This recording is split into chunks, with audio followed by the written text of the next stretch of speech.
Welcome everyone to Chapter 7 of Pride and Prejudice by Jane Austen. Mr. Bennet's property consisted almost entirely in an estate of $2,000 a year, which, unfortunately for his daughters, was entailed in default of heirs male on a distant relation, and their mother's fortune, though ample for her situation in life, but could ill supply the deficiency of his. Her father had been an attorney in Meryton and had left her £4,000. She had a sister married to a Mr. Phillips who had been a clerk to their father and succeeded him in the business, and a brother settled in London in a respectable line of trade. The village of Longbourn was only 1 mile from Meryton, a most convenient distance for the young ladies who were usually tempted thither 3 or 4 times a week to pay their duty to their aunt and a milliner's shop just over the way. The two youngest of the family, Catherine and Lydia, were particularly frequent in these attentions. Their minds were more vacant than their sisters', and when nothing better offered, a walk to Meryton was necessary to amuse their morning hours and furnish conversation for the evening. And however bare of the news the country in general might be, they always contrived to learn some from their aunt. At present, indeed, they were well supplied both with news and happiness by the recent arrival of a militia regiment in the neighborhood. It was to remain the whole winter, and Meryton was the headquarters. Their visits to Mrs. Phillips were now productive of the most interesting intelligence. Every day added something to their knowledge of the officers' names and connections. Their lodgings were not long a secret, and at length they began to know the officers themselves. Mr. Phillips visited them all, and this opened to his nieces a source of felicity unknown before.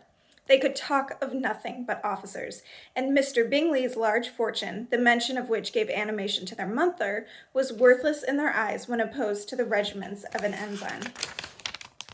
After listening one morning to their effusions on this subject, Mr. Bennet coolly observed, "From all that I can collect by your manner of talking, you must be 2 of the silliest girls in the country. I have suspected it some time, but I am now convinced."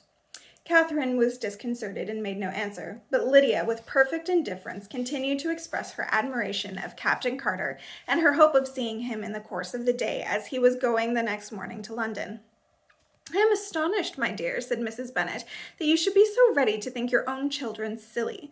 If I wish to think slightingly of anybody's children, it should not be of my own, however.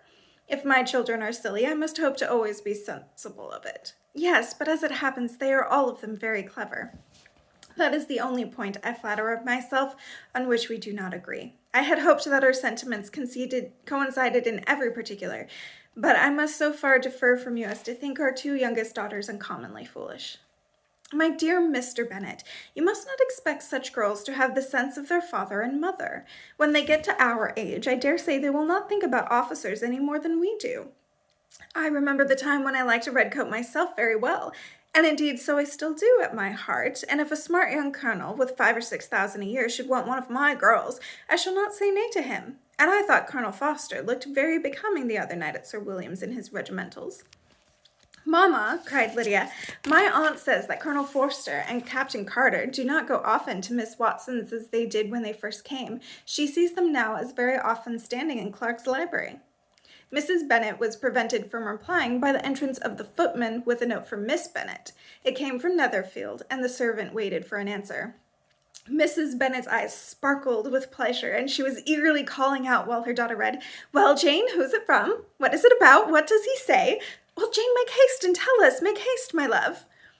"It is from Miss Bingley," said Jane, and then read it aloud. "My dear friend, if you are not so compassionate as to dine today with Louisa and me, we shall be in danger of hating each other for the rest of our lives. For a whole day's tete-a-tete between 2 women can never end without a quarrel. Come as soon as you can on the receipt of this. My brother and the gentlemen are to dine with the officers. Yours ever, Caroline Bingley." "With the officers!" cried Lydia. "I wonder my aunt did not tell us that." "Dining out," said Mrs. Bennet. "That is very unlucky." "Can I have the carriage?" said Jane. "No, my dear, you had better go on horseback, because it seems likely to rain, and then you must stay the night." "That would be a good scheme," said Elizabeth, "if you were sure that they would not offer to send her home." "Oh, but the gentlemen will have Mr. Bingley's chaise to go to Meryton, and the Hursts have no horses to theirs. I had much rather go in the coach. But, my dear, your father cannot spare the horses, I am sure. They are wanted in the farm, Mr. Bennet, are not they?" They are wanted in the farm much oftener than I can get them. But if you have got them today, said Elizabeth, my mother's purpose will be answered. She did at last extort from her father an acknowledgment that the horses were engaged. Jane was therefore obliged to go on horseback, and her mother attended to her by the door with many cheerful prognostics of a bad day. Her hopes were answered. Jane had not been gone long before it rained hard. Her sisters were uneasy for her, but her mother was delighted. The rain continued the whole evening without intermission. Jane certainly could not come back. This was a lucky idea of mine indeed, said Mrs. Bennet, more than once, as if the credit of making it rain were all her own. Till the next morning, however, she was not aware of all the felicity of her contrivance. Breakfast was scarcely over when a servant from Netherfield brought the following note for Elizabeth. My dearest Lizzie, I find myself very unwell this morning, which I suppose is to be imputed to my getting wet through yesterday.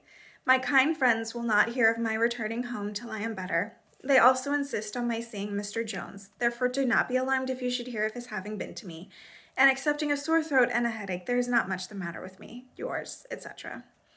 Well, my dear, said Mr. Bennet when Elizabeth had read this note aloud, if your daughter should have a dangerous fit of illness, if she should die, it would be a comfort to know that it was all in pursuit of Mr. Bingley, and under your orders. Oh, I am not afraid of her dying. People do not die of little trifling colds. She will be taken good care of. As long as she stays there, it is all very well. I would go and see her if I could have the carriage. Elizabeth, feeling really anxious, was determined to go to her, though the carriage was not to be had, and she was no horsewoman. Walking was her only alternative. She declared her resolution. How can you be so silly, cried her mother, as to think of such a thing in all this dirt? You will not be fit to be seen when you get there. I shall be very fit to see Jane, which is all I want.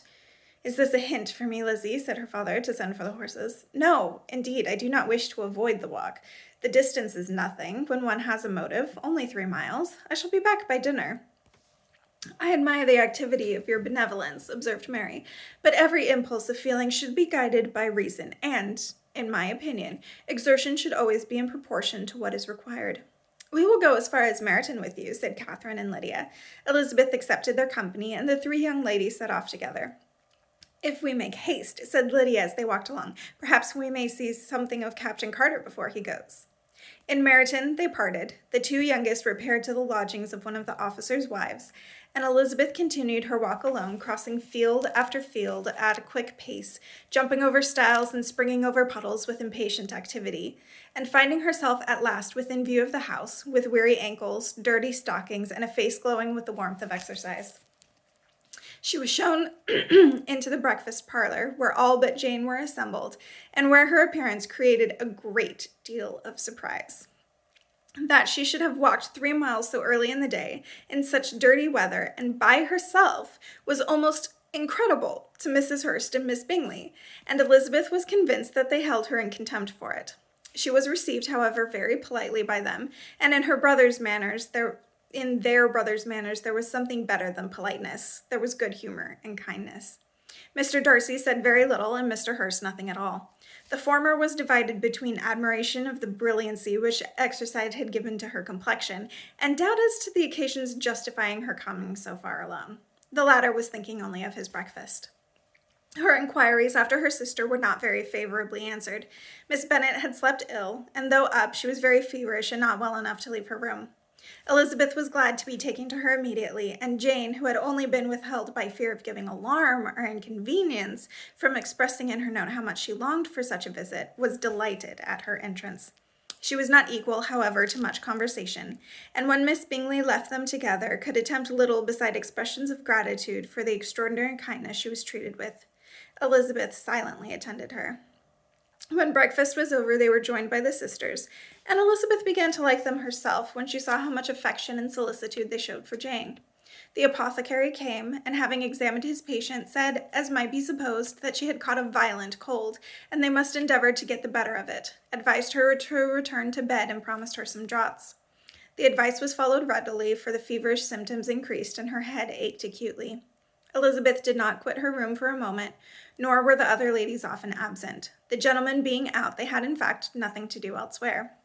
When the clock struck 3, Elizabeth felt that she must go, and very unwillingly said so. Miss Bingley offered her the carriage, and she only wanted a little pressing to accept it. when Jane testified such concern in parting with her that Miss Bingley was obliged to convert the offer to the Shays to an invitation to remain at Netherfield for the present. Elizabeth most thankfully consented, and a servant was dispatched to Longbourn to acquaint the family with her stay and bring back a supply of clothes. The stay at Netherfield has begun. Interesting things will happen. I'll see you next time.